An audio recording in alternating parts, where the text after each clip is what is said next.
Em uma frase, o que é que estão tentando fazer? Estão tentando dizer que os indígenas só têm direito a brigar por terra se já estavam em cima dela antes da Constituição de 88. Qual é o grande problema disso?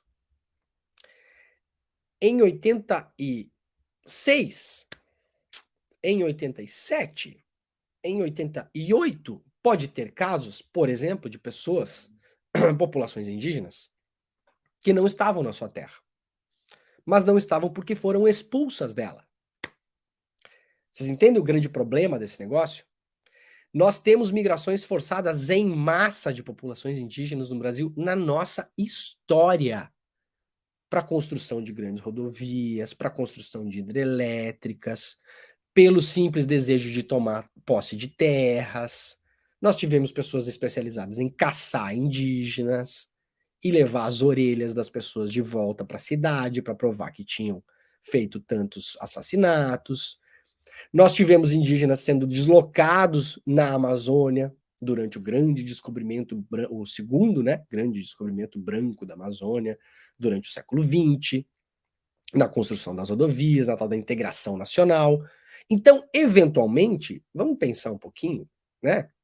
Tem gente que em 1988 deveria estar num lugar, mas não estava, porque foi expulso de lá.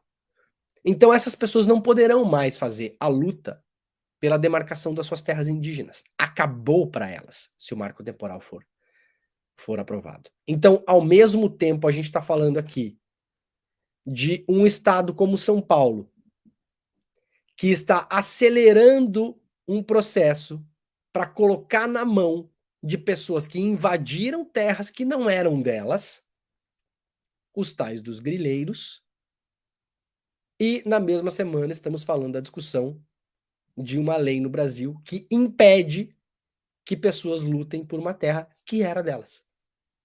Isso é um excelente retrato do que está acontecendo no Brasil hoje.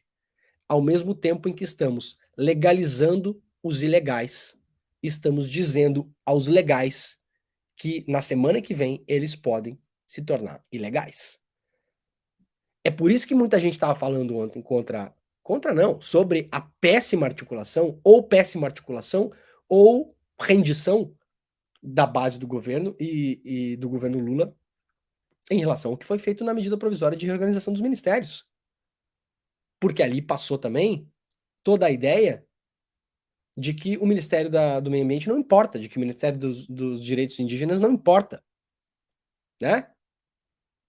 E aí, ao mesmo tempo, o governo, numa votação de urgência na Câmara, libera a bancada para votar em relação ao marco temporal. Então, assim, gente, a luta política é feita ou ela não é feita. Ela não tem luta política meio feita, feita pela metade. Senão vai acontecer o que eu falei ontem aqui. Nós vamos passar 3 anos e meio do governo Lula ouvindo toda semana que não se pode ganhar todas. Mas essa aí não dava para ganhar. Mas essa foi uma vitória. E você vai ver, não é uma vitória. Na real, você está tomando de 7-1, né? E você está tentando fazer com que a gente acredite que você está no time que está fazendo 7 gols. Só que nós estamos vendo o jogo. Nós estamos assistindo o jogo ao vivo. Literalmente, porque está passando na TV Câmara e na TV Senado, inclusive, né? Tá bom? O projeto sobre o marco temporal deve ser votado na semana que vem. Deve ser votado na semana que vem. Semana que vem é amanhã, porque hoje é sexta-feira já. Eu não sei se a base do governo vai ter tempo para articular qualquer contraofensiva contra esse negócio. Ou se vai liberar a base para votar de novo, né? Talvez faça isso, não sei. Nesse momento a gente não sabe mais o que vai acontecer, né?